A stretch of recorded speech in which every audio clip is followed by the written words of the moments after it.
Hello viewers, నమస్తే. నేను మీ ఆంజనేయులు. తెలంగాణ తెలంగాణలో దేశ రాజకీయాలు ఎంతో ఉత్సాహంగా, ఆతృతంగా రకరకాలుగా నడుస్తున్నాయి. కొట్లాటల మధ్యలో, విభేదాల మధ్యలో రకరకాలుగా నడుస్తున్నాయి. ఆంధ్రప్రదేశ్లో కూడా ఇటు పవన్ కళ్యాణ్ కానీ, అటు జగన్మోహన్ రెడ్డి గారు కానీ, ఇటు చంద్రబాబు నాయుడు గారు, మోడీ గారు విపరీతంగా నడుస్తున్నాయి ఆంధ్రప్రదేశ్లో. ఇటు తెలంగాణలో విపరీతంగా నడుస్తున్నాయి. వీటన్నిటి గురించి మన ముందు ఇప్పుడు చర్చించడానికి ex deputy collector, political analyst Ram Gopal Rao garu మనతో ఉన్నారు. సార్ నమస్కారం. నమస్కారం ఆంజనేయ గారు. సార్, ఇప్పుడు తెలంగాణలో చూసుకున్నట్టయితే ఫస్ట్ హైదరాబాద్ ఓల్డ్ సిటీ తీసుకుందాం సార్. 40 ఏళ్ళ ప్రస్థానం మజ్లిస్ది. ఇది చూసుకున్నట్టయితే బీజేపీ ఎన్నో సంవత్సరాల నుంచి ట్రై చేస్తున్న ఇప్పటి వరకు ఓల్డ్ సిటీలో హైదరాబాద్ కాన్స్టిట్యున్సీలో ఇప్పటి వరకు గెలవలేదు ఈ డిస్టిక్లో. కానీ ఇప్పుడు మార్పులు చేర్పులు జరగబోతున్నాయి, తారుమారు అవ్వబోతుంది. కాంగ్రెస్ అంటే అసలు ఎక్కడ కనిపించట్లేదు. ఎక్కడ చూసుకున్నా సరే ఇటు బీజేపీ అటు మజ్లిస్ మధ్యనే నడుస్తుంది. పతంగి బాణం అన్నట్టే నడుస్తుంది. అటు వీటి వెనకాల నడుస్తుంది ఏంది, అసలు ఏం జరగబోతుంది అంటారు సార్? ముందుగా వీక్షకులందరికీ నమస్కారాలు, మీకు నమస్కారం సార్. అంజనేయులు గారు, ఇప్పుడు ఓల్డ్ సిటీ మటుకు తీసుకుంటే 1970 వరకు కాంగ్రెస్ హిందూ ఎమ్మెల్యేలే ఉంటారు. బనారసి దాస్, బన్సీలాలు హిందూ ఎమ్మెల్యేలే ఉన్నారు. ఎప్పుడైతే హిందువుల విభజన వచ్చిందో కావాలని కూడా మన వాళ్ళు ఏం చేస్తారంటే వాళ్ళు ఒకటే ఉంటారు ఎంఐఎం. వాళ్ళు ఏంటంటే ఆ మైనార్టీ వర్గం వాళ్ళ ఫిక్స్డ్ డిపాజిట్ లాగా మొత్తం 100కి 89-90-95% దాకా కూడా ఎంఐఎంకు ఓటేస్తారు వాళ్ళు. సార్, మన హిందువులలో ఏమవుతుంది, ఇప్పుడు వచ్చేవారు బీఆర్ఎస్ ఒక దిక్కు, బీజేపీ ఒక దిక్కు, కాంగ్రెస్ ఒక దిక్కు. విభిన్న వర్గాలు ఏదైతే ఉందో ఈ 3 పార్టీలకు వచ్చే వరకు డివైడ్ అండ్ రూల్లా అసదుద్దీన్ ఓవైసీ తండ్రి కంటే ముందు మన సలావుద్దీన్ ఓవైసీ ఉండే ఆయన వచ్చింది. తదనంతరం ఇక మొత్తానికి ఎస్టాబ్లిష్ అయిపోయారు. వీళ్ళు ఒక బిజినెస్ టైకూన్గా మారిపోయారు. పొలిటికల్ కమ్ బిజినెస్కి వచ్చేసి. ఎందుకంటే అంతకుముందు వాళ్ళకి కాలేజీలు ఉన్నాయి, తర్వాత డక్కన్ మెడికల్ కాలేజ్ ఉన్నది, తర్వాత వాళ్ళకి చాలా ఇన్స్టిట్యూషన్స్ ఉన్నాయి, రకరకాల బిజినెస్లు, ఫంక్షన్లు. మొత్తానికి బిజినెస్లో జనాభా పెరిగిన కొద్దీ వాళ్ళ బిజినెస్ ఫ్లోరిషింగ్, అభివృద్ధి చెందుతుంది, దినదిన అభివృద్ధి చెందుతుంటే వాళ్ళు ఏదైతున్నారో వాళ్ళకు చాలా మటుకు ఏమన్నారంటే ముస్లిమ్స్లో ఇల్లిటరేట్స్ ఎక్కువ ఉంటాయి. మొన్నటి వరకు దాదాపు 20-25 ఏళ్ళ కింద వరకు ఇల్లిటరేట్స్ ఎక్కువ ఉంటాయి. ఎక్కువ ఉన్న దాంట్లో కూడా ఏంటంటే మత ఛాందస్సం ఏదైతే ఉన్నారో వాళ్ళకు మస్జిద్లో ఎలక్షన్ల లాస్ట్ రేపు 3 రోజులు ఎలక్షన్ ఉందనగా మస్జిద్లో ఏం నిర్ణయిస్తారో వాళ్ళు పాటించే పరిస్థితి ఉన్నారు. మనోళ్ళు మందిరానికి పోరు, మీటింగ్లకు రారు, ఎవరు చెప్పినా అయినారు. ఇంకా సోకాల్డ్ ఏదైతే ఉందో మామూలు మధ్యతరగతి బిలో వాళ్ళు అయితేనేమో ఓటర్లకు వస్తారు.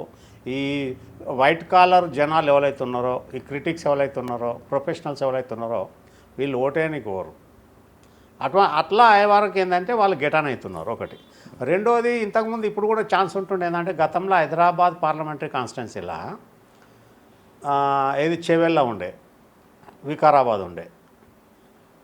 అవును సార్, గతంలో ఉండేది. గతంలో ఉండే అది ఏదైతే మన 2009 కంటే ముందు అది ఉండేవారికి ఏంటంటే అది కొద్దిగా వచ్చే వరకు ఉండే. బద్దం బాలరెడ్డి గారు కూడా చాలాసార్లు పాపం చనిపోయిన ఆయన కూడా గట్టి పోటీ ఇవ్వడం జరిగింది. ఆ వరకు అది ఉన్నది. కాకపోతే ఏమైందంటే ముస్లిం ఇక్కడ ఓల్డ్ సిటీలో హిందూ జనాభా చాలా ఉండే.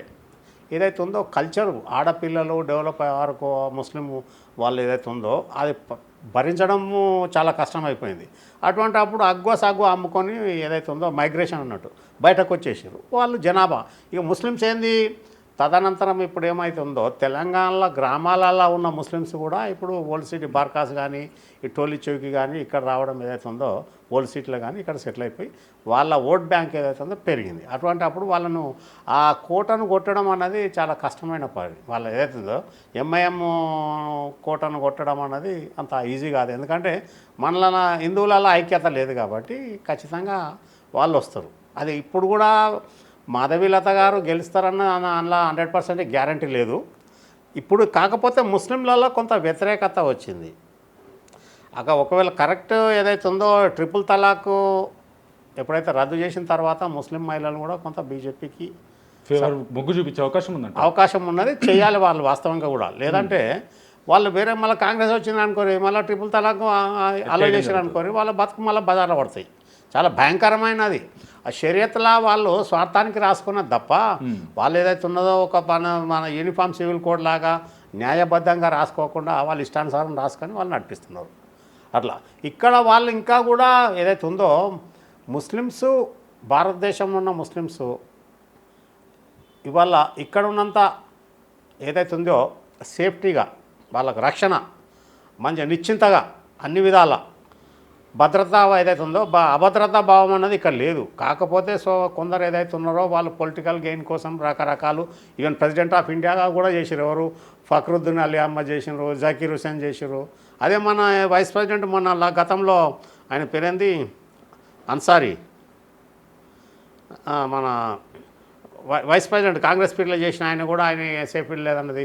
మన జెండాకు ఏదైతే ఉందో వాళ్ళు సెల్యూట్ చేయడం అనేది కూడా లేదు. వాళ్ళు మన గడ్డ మీద ఉంటూ మనం తీసుకుంటూ మన దేశంలో బతుకు. ఇటువంటి వాళ్ళు బయట దేశం పోయి రావాలి. సిరియా కానీ, జోర్డాన్ కానీ, పాలస్తీనా కానీ, ఇరాన్ కానీ, ఇరాక్ కానీ పోయేస్తే వాళ్ళకి తెలుస్తుంది అక్కడ ఎట్లున్నారు ముస్లిమ్స్, ఆఫ్ఘనిస్తాన్ ఎట్లున్నారు, పాకిస్తాన్లో ఎట్లున్నారు, బంగ్లాదేశ్లో ఎట్లున్నారు అన్న దాని మీద లేదు. ఎంతసేపు వాళ్ళు మన మీద కక్ష కట్టుకొని ఇది చేయడం తప్ప దాంట్లో మన వాళ్ళు గ్రహించే పరిస్థితుల్లో లేరు. సరే, ఇప్పుడు మరి మాధవి లత గారు విస్తృతంగా ప్రతి గడపకి ఇంతకు ముందుకు ఎవరైనా సరే ఎంపీ ఎమ్మెల్యేలు కానీ కొన్ని ముస్లిం గల్లీలు ఓల్సిటీలు తిరగాలంటే వాళ్ళు కొట్టి తరిమేసే సిచ్యువేషన్ మనం చాలా చూసినాం. కాంగ్రెస్ నాయకులను కానీ ఇటు బీఆర్ఎస్ కొద్ది తగ్గింది కానీ కాంగ్రెస్ నాయకులని ఎంతోమంది కొట్టంగా రాళ్ళు ఇచ్చి కొట్టంగా కూడా మనం చూసినాం. కానీ ఈరోజు ఒక మహిళ, హిందూ మహిళ ప్రతి ముస్లిం గల్లీలోకి వెళ్తుంటే వాళ్ళు ప్రోత్సహించే విధానం చూస్తుంటే ఈమెకు ఓటు బ్యాంకింగ్ పెరిగే అవకాశం ఏమైనా ఉందంటారా? ఈమెకు మాధవీలత గారికి ఏంటంటే ఆమె తిరగడం అంటే దానికి వాళ్ళు ఎలక్షన్ కమిషన్ కానీ లేకపోతే గవర్నమెంట్ ఆఫ్ ఇండియా కానీ ఆమెకు వై కేటగిరీ ప్రొటెక్షన్ ఇచ్చింది కాబట్టి దాంట్లో ప్రాబ్లం ఏమి ఉండదు. ఆమె తిరగడం చాలా గొప్పతనం ఇంటింటికి. కాకపోతే ఎంత మట్టుకు మహిళలు సహకరిస్తానన్నది అది మనకు $1 మిలియన్ క్వశ్చన్. ఎందుకంటే వాళ్ళకు భయం ఎట్లుంటుంది అంటే భర్త భయపెడతారు. వాళ్ళు చాలా భయంకరమైన భయం, టార్చర్ ఉంటుంది అన్నట్టు.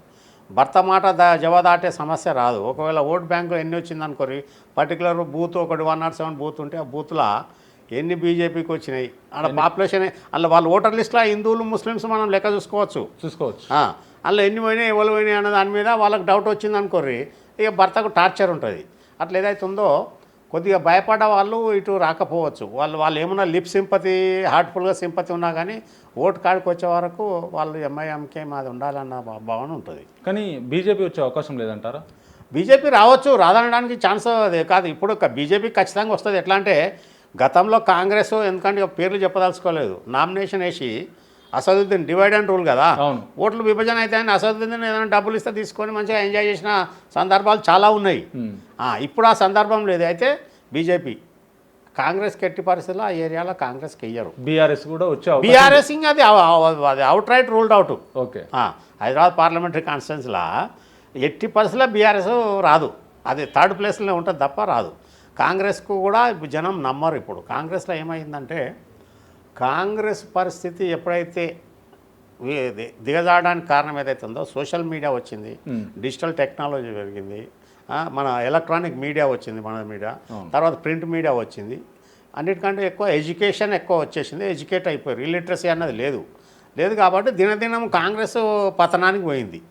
దాని పతనానికి పోవడానికి కారణం అన్నది కూడా ప్రజలకు తప్పిదాలు అనుకోవచ్చా? సొంత తప్పిదాలు కాదు. ఇన్ని రోజులు ఇప్పుడు నెహ్రూ కానీ, గాంధీ, మన ఎవరు ఇందిరాగాంధీ కానీ, రాజీవ్ గాంధీ కానీ ఏదైతుందో, ఈవెన్ మన సోనియా గాంధీ, మన్మోహన్, ఇది నథింగ్ బట్టే పప్పెట్ ఆయనే. ఖాళీ కీలు బొమ్మలాగా ఆయన ఏం చేయలేకపోయిన ఆయన వాళ్ళు ఏదంటే అది చేయడానికి ఉన్నారు. అటువంటి అప్పుడు వీళ్ళు చేసిన తప్పిదాలు ఏదైతే ఉందో జనరల్గా ఇప్పుడు ఎట్లుంటుందంటే వాళ్ళు అభద్రతలు వాళ్ళు చేసిన తప్పులు కాపాడుకోవాలంటే జనాలకు తెలియకుంటే ఉంటుంది. ఇప్పుడు ప్రతిదీ మనకు ఎట్లయిపోయిందంటే క్షణాల మీద వాట్సాప్లో ఫోటోలు కానీ, వీడియోలు కానీ, మెసేజెస్ కానీ, ఇన్ఫర్మేషన్ కానీ ప్రతిదీ వాట్సాప్లో వస్తున్నది. అప్డేట్ ఉంది, అప్డేట్ అయిపోయింది. ప్రతి ఒక్కళ్ళు అవేర్నెస్ అయిపోయింది. ఇప్పుడు 70% స్మార్ట్ ఫోన్లోకి వచ్చారు. 100% అనుకోండి, 100% స్మార్ట్ ఫోన్లోకి వచ్చి ఈవెన్ లేబరు ఏం తెలియని వాళ్ళు కూడా వాళ్ళు అంత మటు పర్ఫెక్ట్ అయిపోయారు. ఏది మన స్మార్ట్ ఫోన్ ఆపరేషన్లా ఎట్లా యూటిలైజేషన్ అనే దాని మీద చాలా అడ్వాన్స్ అయిపోయారు. ఎందుకంటే ఇప్పుడు మనకు స్మార్ట్ ఫోన్కు పుణ్యమా అంటూ దేనికంటే ఇప్పుడు మోడీ మొన్న ఏదైతే ఉందో ఈ డిజిటల్ బ్యాంకింగ్ సిస్టమ్ వచ్చిన తర్వాత ప్రతి ఒక్కరు ఖచ్చితంగా బ్యాంకు లావాదేవీలకు కానీ వాళ్ళ ఖాతాలు యూపీఐ కానీ ట్రాన్సాక్షన్ ప్రతిదీ ఇప్పుడు ప్రతిదీ దాంట్లోనే యూపీఐ depend అయిపోతుంది. ట్రాన్సాక్షన్ త్రూ స్మార్ట్ ఫోన్ అవుతుంది కాబట్టి ఈవెన్ చాదా అయినా కూడా బిల్లు దాంతోనే కట్టే పరిస్థితి. జేబులో కరెన్సీ లేకుండా ధర అదే మొత్తం ఆల్ ఇన్ వన్ బ్యాంక్ అయిపోయింది. హైదరాబాద్ నియోజకవర్గంలో కంప్లీట్ ఎంపీ నియోజకవర్గంలో బీజేపీకి మొగ్గు ఎక్కువ ఉందంటారా, ఓవైసీకి మొగ్గు ఎక్కువ ఉందంటారా మజ్లిస్కి?